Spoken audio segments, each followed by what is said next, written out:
जी अस्सलाम वालेकुम। कौन साहब सर बताइए।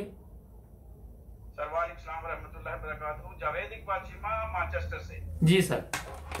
12 किताबों का मुसन्नफ हूँ। वैसे तो मैं 2019 में शिफ्ट हुआ था इधर। 2019 से पहले मैं इटली में था। ऑल इटालिया प्रेस क्लब का वाइस प्रेसिडेंट था इटली में। जी। तो उधर ही बैठ के मैंने 12 किताबें लिखी थी। तो हमें तो जिस तरह मैंने पहले भी आपसे किया था, भेजा हुआ आपको कि हमें तो निजाम की तब्दीली चाहिए। पाकिस्तान में एक रूल एंड लॉ की बनानी चाहिए। तो वो तो इमरान खान हो कोई भी हो, हम उसके साथ हैं। मैं तो 35 साल से इनकलाब के लिए जद्दोजहद कर रहा हूँ।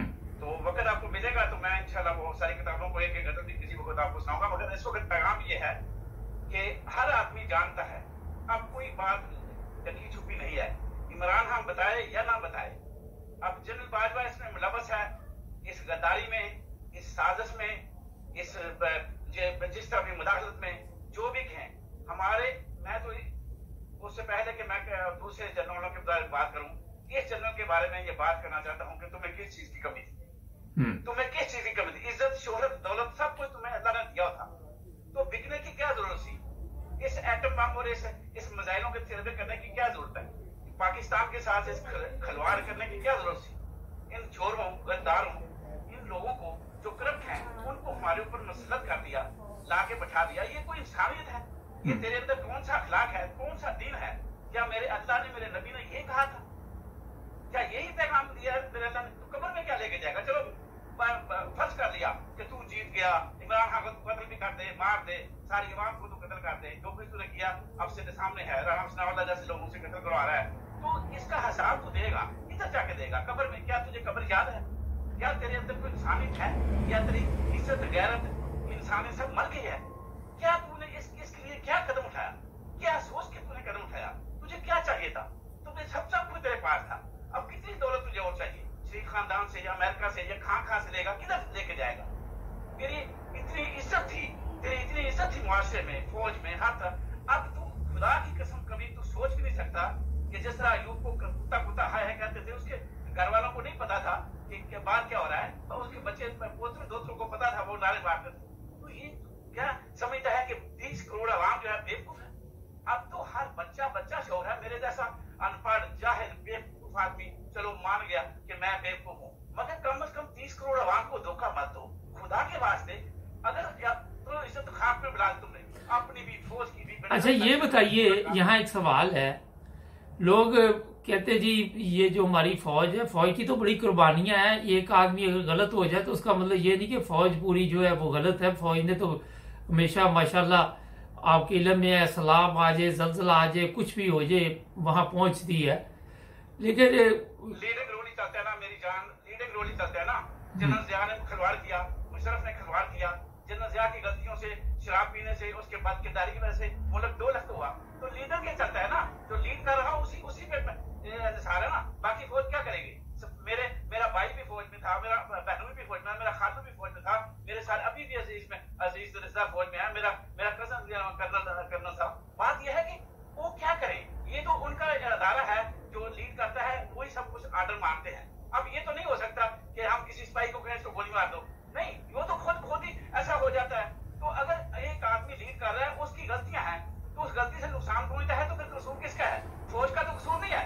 हम ब्लेम फौज को तो नहीं दे सकते, हम तो इस आदमी को दे रहे हैं कि इसकी वजह से सारा कुछ खिलवाड़ हो रहा है। या फौज के सिपाही ने इसको कहा था कि तुम नवाज को टेलीफोन करो और नवाज को साथ बुलाओ, इन चोरों को जरदारी से। अच्छा ये बताइए कि नवाज शरीफ को कौन लेके आया हुआ है? नवाज शरीफ जब आया था तो उस वक्त उसको कौन लेके आया था? ये देखे ना, ये तो फिर सबसे बड़ी फिर यही है ना कि जिस तरह मरियम कहती है कि लाइन क्रॉस करते हैं तो हम इनके मुस्लिम तरीके करते हैं। जब लाइन क्रॉस होती है इनके खिलाफ तो इनकी चीखें निकलती हैं। जब लाइन क्रॉस होती है 30 करोड़ आवाम के खिलाफ तो उस वक्त चीखें कोई निकाले तो ये बुरा लगता है। बात यह है कि क्यों नहीं, इन्होंने क्यों मुदाखलत की? शुरू से पाकिस्तान के साथ क्यों खिलवाड़ किया?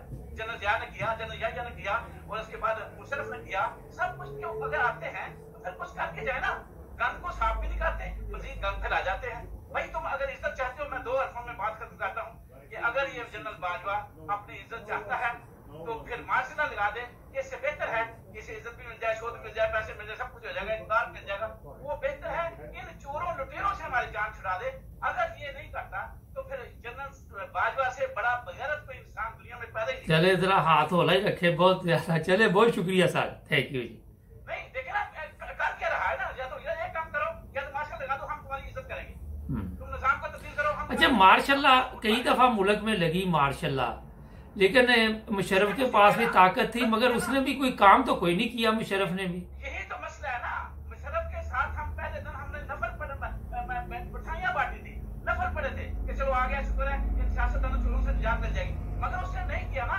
जर्नैलों की गलतियों की वजह से चलो ब्यूरोक्रेसी मान ली कलाबाजी खाती है, सियासतदान मान लिया कि झूठ है फ्रॉड ये सब कुछ है, मगर जर्नैलों को तो कोई एक जर्नैल तो पैदा हो जाए इस धरती के ऊपर जो सफाया कर दे, जो कानून की हुक्मरानी कर दे। आपके ख्याल में जो मुशर्रफ ने एनआरओ दिया था वो आज हमारे लिए मुसीबत बना कि नहीं बना?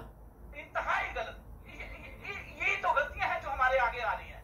इसी बेड़ा मुशर्रफ की यही तो गलती थी कि सबसे पहले जो इन्होंने एनआरओ दिया, दूसरे अमेरिका क्या कह चुका भाई, जर्नैल एक जर्नैल है, उसके ऊपर अरबों रुपए मुल्क का खर्च हुआ है, तुम एक दलेर आदमी हो, दलेर मुल्क के सरबराह हो, अल्लाह और नबी के दलेर सिपाही हो, और फिर तुम्हारे बारे में हमने इतने इतने अच्छे सिपा सलार के नाम मैंने नज़में लिखी हुई है। आप हैरान होंगे कि जनाब बाजवा के बारे में मैंने इतनी अच्छी नज़में लिखी हुई है जो इसको बेची हुई है, और सारे इमरान खान को भेजी, दुनिया सारी में मैंने जब फेसबुक पे भी डालूं। मगर क्या है यार, जब हमारा इनमें तो होता है कोई भी आ जाए, हम इमरान खान से कोई लेना देना नहीं, हम तो चाहते हैं यार कोई भी आ जाए, निजाम तो तब्दील करो। अच्छा कल एकदम कीमत ऊपर गई है पेट्रोल की, वहां पे लोगों की चीखें निकल गई है।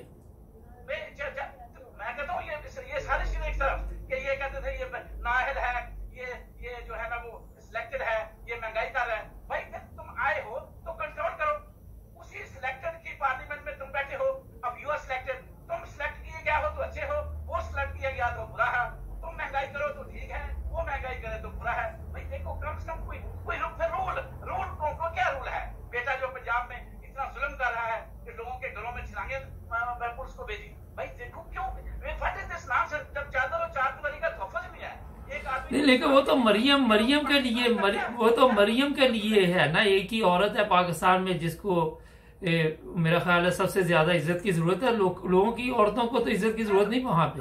मैं तो कहता हूँ कि इसकी 1.5 फुट लंबी जबान और जमानत पे रहा हुई, मैं लानत पेता हूँ इन अदालतों के ऊपर, लानत पेता हूँ इन अदालतों के ऊपर जो 50 रुपए के स्टाम्प के ऊपर नवाज शरीफ को बाहर भेजते हैं और नवाज शरीफ को आज तक पूछते नहीं, और वो जमानत थी मरियम जैसी औरत की लगाम 1.5 फुट लंबी इसकी जबान है, और चीख के बकवास करते रहती है, और चीख के पैसे जो साफी खाते हैं वो बेड़ागत कर देते हैं अपना, तो तबाह किया है इन्होंने। चलें बहुत शुक्रिया सर, काफी लंबा प्रोग्राम हो गया आपका, काफी टाइम हो गया, बहुत शुक्रिया आपका मैसेज। आपको ये इकरार तो आएगा, आज से नमरूद को बुझा के आएगा, आने से पहले तेरे अंदर हलचल बचा के आएगा, अब ताज उछाले नहीं जाएंगे, अब की बार ताज और तख्त दिला के आएंगे। बहुत शुक्रिया सर, थैंक यू जी। नाज़रीन, फौज के ना तो हमारा कोई चैनल खिलाफ है, फौज से हम मोहब्बत करते हैं, पाक फौज से, मगर अगर एक आदमी जिस तरह अभी उन्होंने बताया कि गलत है, तो ये कुछ लोग हमें एक फ़ोन आया था अभी, शायद किसी स्कैंडिनेविया के मुल्क से था, कि अपनी फ़ौज के बारे में कोई गलत बात ना करो। हम कोई फ़ौज के बारे में गलत बात नहीं कर रहे।